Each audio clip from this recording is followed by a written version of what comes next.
Welcome back. Now, a petition has been launched by Namibian doctors following the revelation that an amount of $650 million was awarded to a local company for medical supplies to the Health Ministry's Central Procurement Board of Namibia, CPBN, which says that a medical supplies tender has caused a huge public outcry and is still being reviewed. Now, the question here is, how should the acquisition of tenders work? Now, to help us answer this and more, we have invited Economist Analyst Mally Likukela, and he is currently joining us online.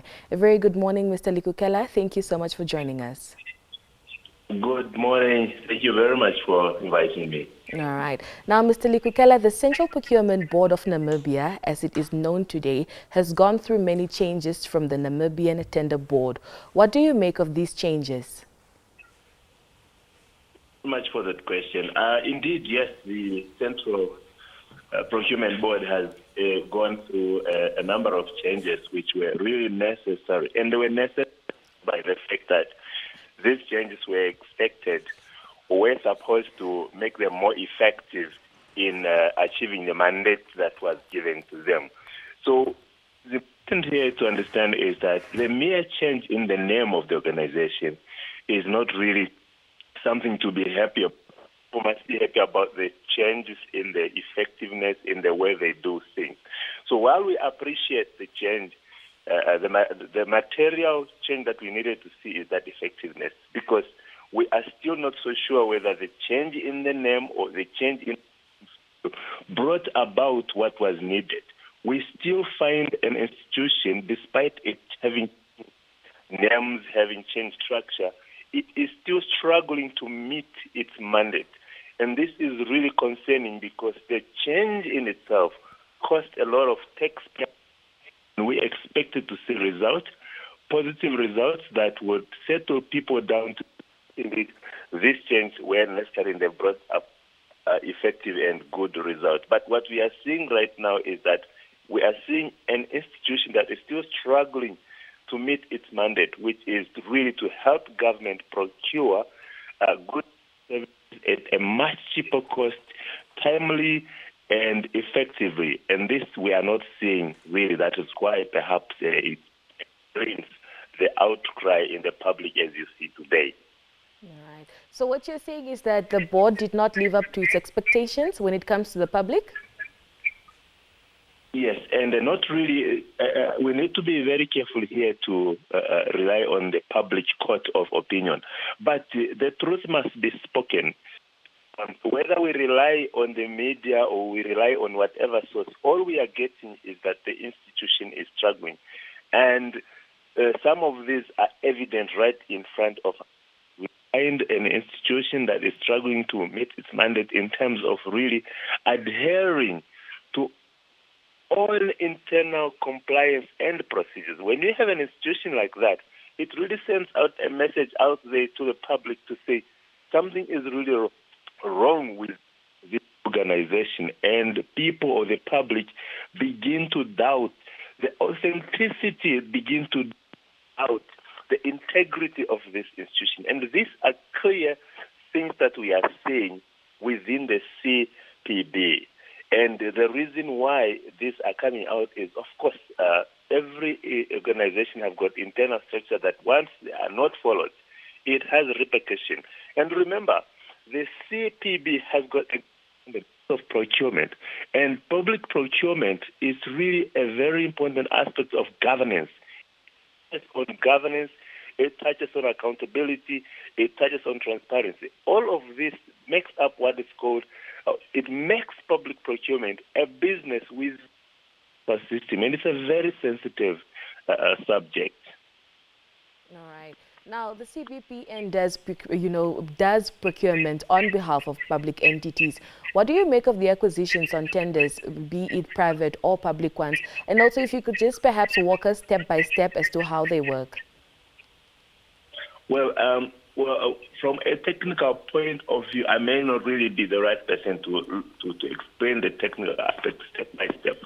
But what is clear and what is known is that when government identifies a need that it needs to resolve for development agenda, be it a building of a school, building of a hospital, or any other service that has got public impact. What government does is that they look at its own resources in terms of capacity.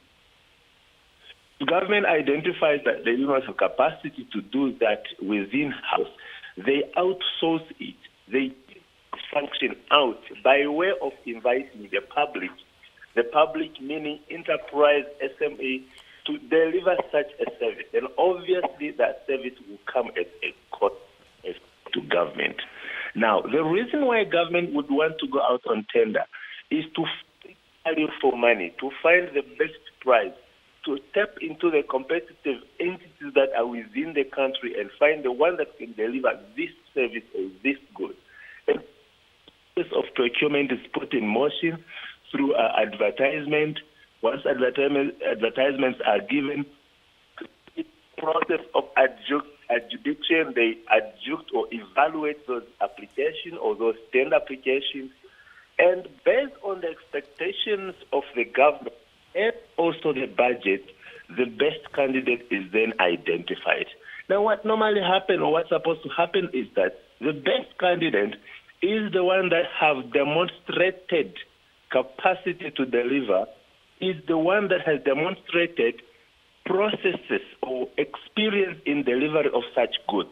And then all those requirements are supposed to be met. And when an evaluation is done, there has to be fair ground within the process so that those that do not qualify do not come back to government and question the decision.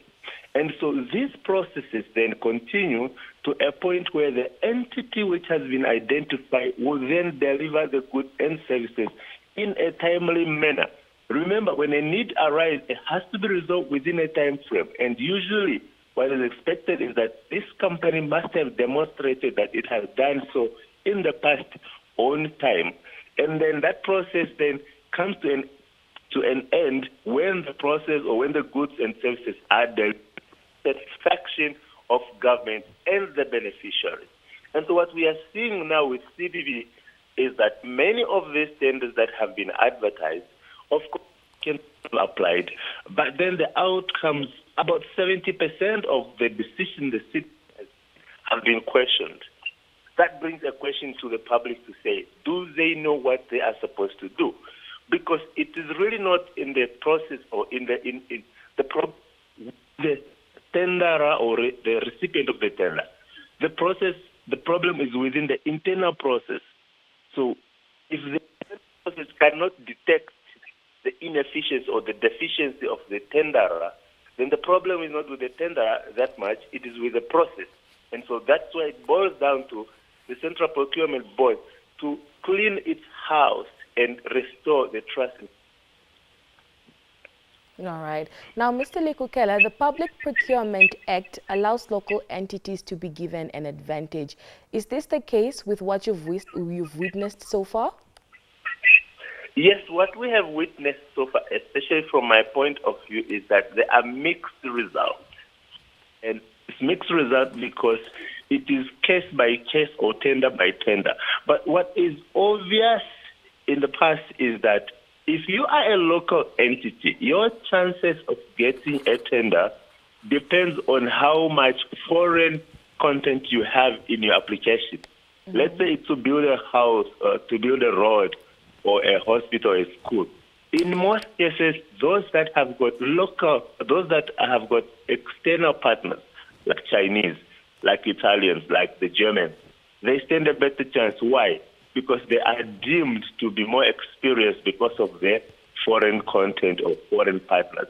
And this really defeats the whole point, because the point of public procurement is to economically empower the local entities. And what we are seeing, look even at Nekatal Dam, look at a number of big projects, the airport. You hardly find a local Namibian, a purely local Namibian, unless you have a foreign content in it, which again really defeats the purpose, because at the end of the day, instead of empowering those that are supposed to be empowered, the local entities, the local SME, the money goes to the foreigners or foreign companies that in most cases do not really plow back. And so it defeats the purpose of having a public procurement board to deliver or advance the socio-economic development of government. And this is what is really bringing an outcry. Now, this again boils down to us as local entities. In most cases, our aspiration as local entities very much on delivering the product or good is really on making a quick buck or a quick money. And in most cases, most of these local entities, and the reason why the CPB is very most of the local companies are briefcase companies. They do not exist. They only exist. And so because we are dealing, or because the Central Procurement Board is dealing with taxpayers' money, they have to be cautious about local entities. But the challenge is, or my advice to them is that they must strike a balance where in most cases, or in some cases where it's really justifiable to give a local entity, let that happen. And in cases where they need content, let that happen. But the point is there must be fairness in the whole process. Transparency must be in such that people do not question their decisions. Yeah. All right. Now, Mr. Likukela, over the years, we have seen a number of projects being handed over, and some have not been completed. What is your take on this? Yeah, it is very concerning because, like I've said, this is taxpayers' money. If you are given a tender or a project by government and you do not deliver for whatever reason, it brings in a very bad picture to government and the procurement board. As I've said, this is taxpayers' money. The whole purpose of procuring publicly, like I've said, is to empower socially and otherwise. But then if you are given such an opportunity and you do not deliver, it defeats the whole purpose and it creates an image that local entities are not, which justifies the CPB's decision to overlook the local entrepreneur. But we have seen again in a number of cases, not only referring to the particular one that is on the topic, but many topics, many tenders or projects have not been completed. But that is the normal practice in the public procurement. But what is concerning for Namibia, really, for me, is that there is no accountability, there is no sense of responsibility to both the Central Procurement Board and also the tenderer, as well as government. Most of these projects that have gone down the drain, nobody has been brought to book. Nobody has been brought to accountability. This is a big insult to the public because we as public taxpayer of this money are and we are getting a sense of being used. We are getting the sense of being ignored. Because at the end of the day, not only are we losing money, we are also losing trust in the processes. Tomorrow, in a view of high unemployment rate, high poverty, young people are looking. This is going to be a time bomb. Very soon, young people, energetic as they are, will take a decision that we might not be able to contain, simply because the government, procurement board are not taking this mismanagement, misappropriation. Yeah. All right. Now, Mr. Likukela, let's talk about the $650 million medical tender supply that was awarded, which caused basically a huge public outcry, and it's still under review. What do you make of this?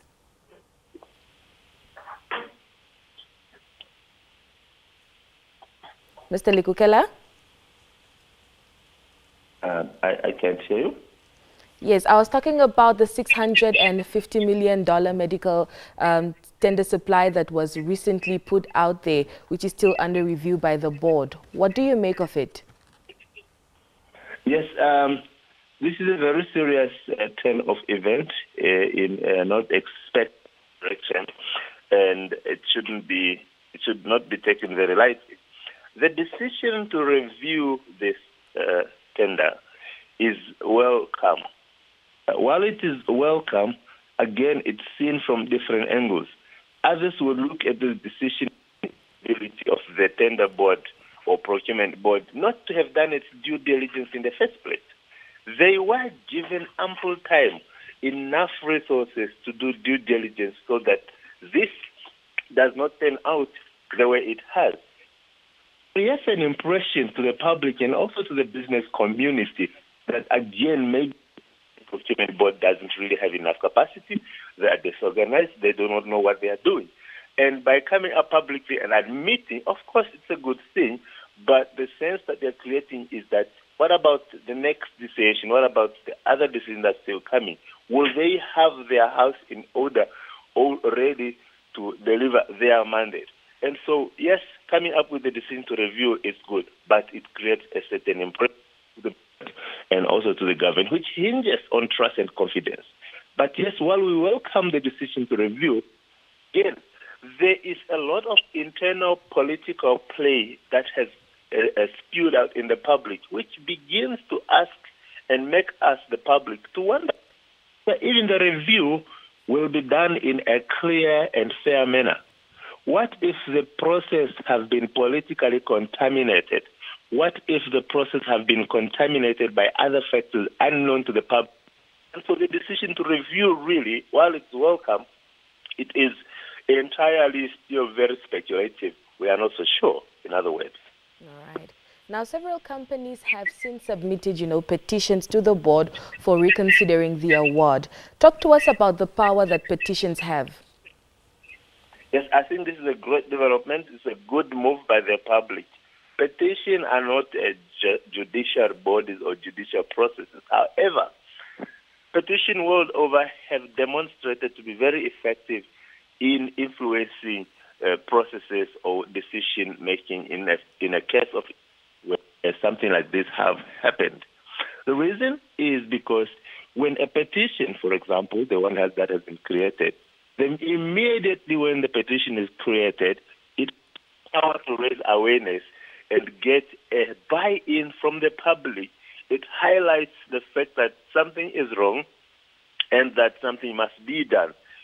More the public is aware of the event, the better and much quicker and more the decision maker are able to be brought to table and make a decision in the interest of the public. So by creating a petition group, whichever the case might, it really shows, it sends a signal to the decision maker or to whoever is involved to act quickly because there is evidence that the public is not happy. Again, a petition also have been proven to be very, because when a petition is created, it helps the organization that organizes the petition to create a mass movement. And mob or mass movement are more effective to influence the decision of organizations, bigger organizations, the Procurement Board as well as government. And also, finally, you'll find that when it is created, it provides an access platform for activism. We have seen a number of people that have come publicly against this event, against the decision. So it's an opportunity to raise awareness and consciousness of things that affect us. And like this 650 million, it is really bread and butter. And a lot of people wanted to really come out and link the 650 to the other decision and create awareness of the inability or incapacity that exists in this organization. So my view is that this petition will really go a long way to raise and perhaps turn the decision in the favor of the public. Yeah. All right. Mr. Likukela, thank you so much for joining us this morning on Good Morning Namibia. Also just for giving us your analysis and also for informing and educating the Namibian public on the acquisitions of tenders and how they work. Thank you very much. It's always a pleasure. All right. Economist Mally Likukela joining us right there, talking to us about the acquisitions of tender and how they work, and also just giving us his analysis on the $650 million medical tender supply that was awarded to a specific company right here in Namibia. Don't go anywhere. We'll be back with more.